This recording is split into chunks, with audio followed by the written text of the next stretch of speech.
Welcome back to the Deep Dive. We unpack the insights from the sources you share, and today we're hitting a big one. That question may be keeping you up at night.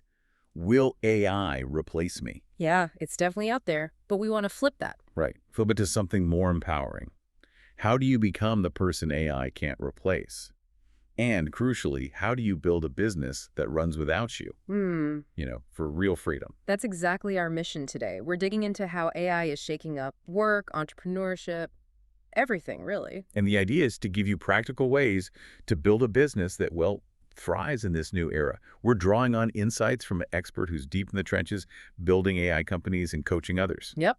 We're extracting those core strategies, moving from doer to director, setting up systems that scale, and really honing those human skills, the ones that AI just can't touch. Okay, let's dive into this AI tsunami, as our source calls it. It's reshaping work, wealth. It's not if AI impacts you anymore, it's how. Exactly. And the core question really has shifted. It's not, will I be replaced? It's how do I become irreplaceable?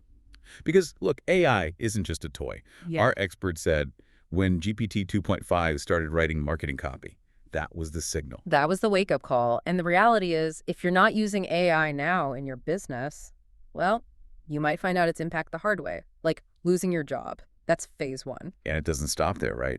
There are phases to this. Right. After individuals who don't adapt, you see teams downsizing. That's the mid-phase. Then, looking further out, entire departments might just vanish. Vanish. Like which ones? Our source was pretty blunt. He said, I don't see a world where finance is still a thing. Thinks the whole financial workflow, automated, gone. Wow. That's a bold prediction. It is. But it leads to this idea of billion-dollar companies run by maybe one person, because as he puts it, the doing is going to be done. The doing is going to be done. That phrase sticks with you. It's kind of exciting, but also a bit scary. What's the biggest mistake people make in thinking about what AI will do versus replace? I think the biggest misconception is that AI just makes us better doers. Faster typists, maybe? Yeah, like a superpower for the tasks we already do. Exactly. But it's more fundamental. It's going to replace the doing itself. So the future, it belongs to the directors, the people who guide the AI. Okay, so AI handles the execution, the writing, the coding, the analysis. Our job shifts to steering the ship. Precisely. And that points to really lean teams. Our source talks about an ideal two-person setup for the AI age. Two people. What roles? You've got your business domain expert, knows the market, talks to customers, identifies the real problems, the what. Okay, the visionary, the problem finder, and the second person. Not necessarily a hardcore coder. Not in the traditional sense, no. They're the technical mind, but focused on automation, AI tools, prompt engineering, building these agentic systems. They connect the problem to the AI solution. Makes sense. They orchestrate the how using AI. Right. And that combo lets you move incredibly fast without getting bogged down in all the manual grunt work. So AI is taking over the analytical stuff, even a lot of the creative generation. Our expert basically says AI has surpassed us there in many ways. Yeah, the raw processing power, pattern recognition, generating text or images, it's phenomenal. We see it everywhere. But he mentioned three types of intelligence: analytical, creative, and emotional. The third one, emotional intelligence, that's where AI hits a wall. That seems to be the human edge, at least for now, and maybe forever. It breaks down into three key things: care, vision, and taste. Okay, unpack those. What does care mean in this context? AI doesn't genuinely care. It doesn't have empathy, personal stakes, that human connection. It can simulate it, maybe, but it's not real. And vision. Vision is about seeing a future that should exist, based on human values and desires, not just extrapolating data. It's about creating something new, something needed, that isn't just a pattern from the past. Right. AI predicts based on what is, humans envision what could be, and taste. Taste is that subtle, nuanced judgment, that final polish, that human touch that makes something truly resonate, feel right. AI can follow rules, but true taste, that's still uniquely human. So care, vision, taste. These are the pillars of irreplaceability. Arguably, yes. They'll be the last things disrupted, if they ever are. That's where you anchor your value. Okay, so if we're stepping into this director role, leveraging these human skills, how do we build the business itself, the one that runs without us needing to be there 100 hours a week? It really starts with clarity. You need a North Star metric. A North Star metric. Define that. It's basically a single math equation for your business. When that number goes up, definitively, the business is improving overall. It's your compass. Like revenue per seat in a restaurant, or maybe revenue per follower for a media company. Exactly. Simple, clear indicators. Without it, everyone's just busy, but maybe rowing in different directions.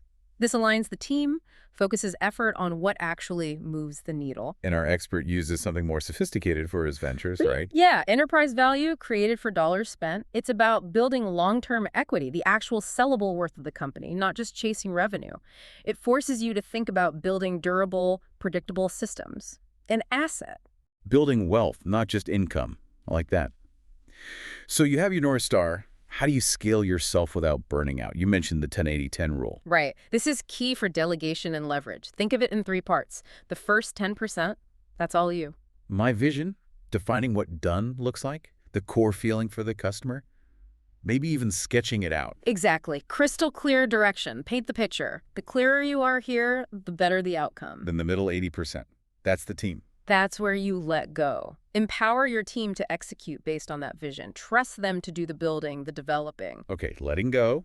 Easier said than done sometimes. Yeah. And the final 10%. That's where you come back in. Review, polish, add your unique taste.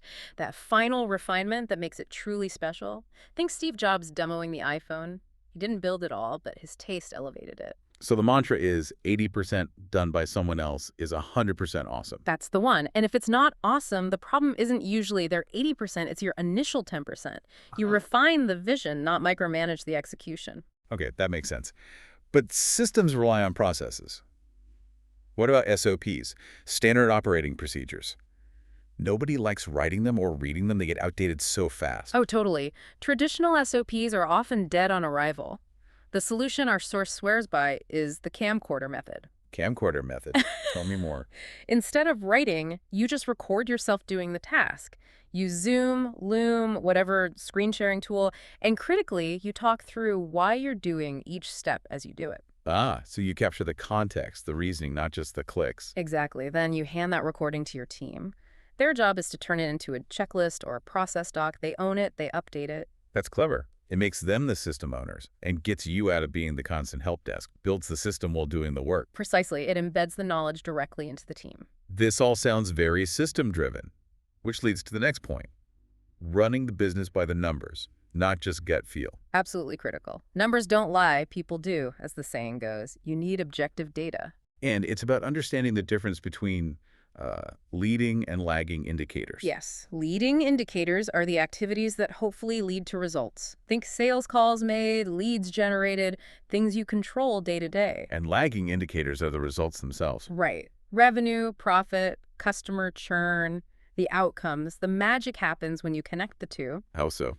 When everyone sees how their daily activities, the leading indicators they control, directly impact the big picture lagging indicators, they understand their contribution, it drives accountability and alignment. What gets measured gets moved. Okay, so the systems are running, the team is aligned by the numbers. What's left for the founder? Do you just play golf? Well, maybe sometimes. But the real goal is to elevate yourself into your zone of genius. The zone of genius, meaning? Those activities where you create unique value, things only you can really do for your team, your customers, even your family. Things you do even if you weren't paid, where work feels like play. So your role shifts again, from maintainer to multiplier. Exactly. You're the accelerator, not the glue holding things together. You focus on the high leverage stuff, vision, mission, values, strategy, bringing energy, and injecting that unique taste. You build a team you trust, share the upside, and focus on the magic only you can bring. Let's bring it back to those irreplaceable human skills. Taste, vision, care. We know AI struggles here. How do we actively cultivate something like taste? It sounds so innate. It's less innate than you might think. It's developed through exposure and study, like learning an art. Okay, but how, practically? Our expert had a neat tip. Use AI to help you. Ask ChatGPT something like, find me tech innovators popular on TikTok, or creators known for amazing design in your field. So you curate your feed, deliberately exposing yourself to people who exemplify great taste. Exactly. You learn by osmosis, by observation, like immersing yourself in a creative environment. It refines your eye, your judgment over time. And vision and care. These feel crucial for that director role, for connecting with people in a way AI can't. Absolutely paramount. Even with convincing AI avatars popping up, your brand, your distribution, the trust and authenticity you build that becomes your moat, people still crave connection, genuine care. That's irreplaceable. Okay, building the business, cultivating the skills, Yeah. none of it happens without serious personal discipline. Mm-hmm. This brings us to the discipline triangle: pain, purpose, and proof. That's the engine. Miss any one leg of that triangle and the whole structure collapses. It starts with pain. Pain, meaning we have to seek out hardship. In a way, yes. Growth happens outside your comfort zone. You have to choose your pain, lean into discomfort. Our expert shared a story about getting hit by a van just before an Ironman race. Wow, most people would quit. Right. But he reframed it, saw it as a test. Maybe this was the reason he had to finish. That mindset shift is key.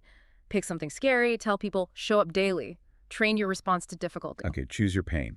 But pain just for pain's sake is suffering. That's where purpose comes in. Exactly. Pain without purpose is just misery. Purpose transforms struggle into fuel. Like the expert's friend doing an Ironman, he found new levels when he dedicated it to his kids. A reason bigger than himself. The bigger the why, the easier the how. That's it. Ask yourself, who's this for? Why does it matter? Connect the struggle to your deepest values. Family, freedom, impact. Commit to others. You'll work 10 times harder for them. Write down those whys. Read them. Daily. So we have chosen pain fueled by purpose. The final piece is proof. What's that about? It's not just grit. No, it's not blind confidence. It's tangible evidence. It's the receipts that show you keep promises, especially to yourself. Every time you follow through, you build proof. Like finishing that first small race builds confidence for the next bigger one. Precisely. Each success, big or small, builds that internal knowingness. I'm capable. So keep small promises. Track them. Did you do it? Yes or no? Consistency over perfection. Celebrate the messy wins. Let actions build the proof. Pain, purpose, proof. Lock those in, and discipline becomes less about willpower and more about a system. It becomes your personal engine for achieving anything. Okay, engine running. We're building ourselves, building the business. Where should we point that energy? What kinds of businesses actually make sense in this AI era? Our expert ranked them. Yeah, using 4 key criteria. Speed to first dollar, how easy it is to learn, long-term profit potential, and crucially, is it sellable as an asset? Right, building something someone else wants to buy, not just a job for yourself. So what's at the top? The S tier. 2 big ones, software and AI automation agencies. Software, especially with no-code tools making it easier, has insane margins, like 97% recurring revenue, and sells for high multiples. And AI automation agencies. Probably the fastest way to make money right now. High demand, super profitable, and it puts you right in the middle of the AI game. You learn by doing. Okay, S tier. What about A tier? Still really good bets. Definitely. Real estate is the classic wealth builder, cash flow, tax breaks, appreciation. And coaching online courses. Very fast to first dollar, easy to learn, again with those crazy high margins. Plus, teaching is a meta skill. It makes you better at everything else. Makes sense. What about B and C tiers? Decent, but maybe riskier. Yeah, things like paid ad agencies. AI might eat into that. Social media agencies, maybe okay if focused on content. Then C tier could be drop shipping. Some VA agencies, often harder to scale, lower margins, or more vulnerable to automation. And F tier, the ones to avoid. Generally, things that feel scammy or unsustainable. Certain crypto projects, maybe some network marketing models. The key takeaway across all tiers: build an asset. Acquire transferable skills like copywriting, sales, AI proficiency. Future-proof yourself. So wrapping this all up, the big message isn't fear about AI, it's empowerment. Right. Shift your mindset. Build systems for freedom, North Star, 1080-10 camcorder SOPs, run by the numbers. Cultivate those uniquely human skills: taste, vision, care. And fuel it all with that personal discipline triangle: pain, purpose, proof. Because in a world where AI can do almost anything, success isn't about working harder. It's about the discipline to design a life and business that leverages your human value, moving from AI user to AI director. A masterful director of the future. So the final thought for you listening: what's one small commitment, one tiny promise you can make to yourself today to start building that proof?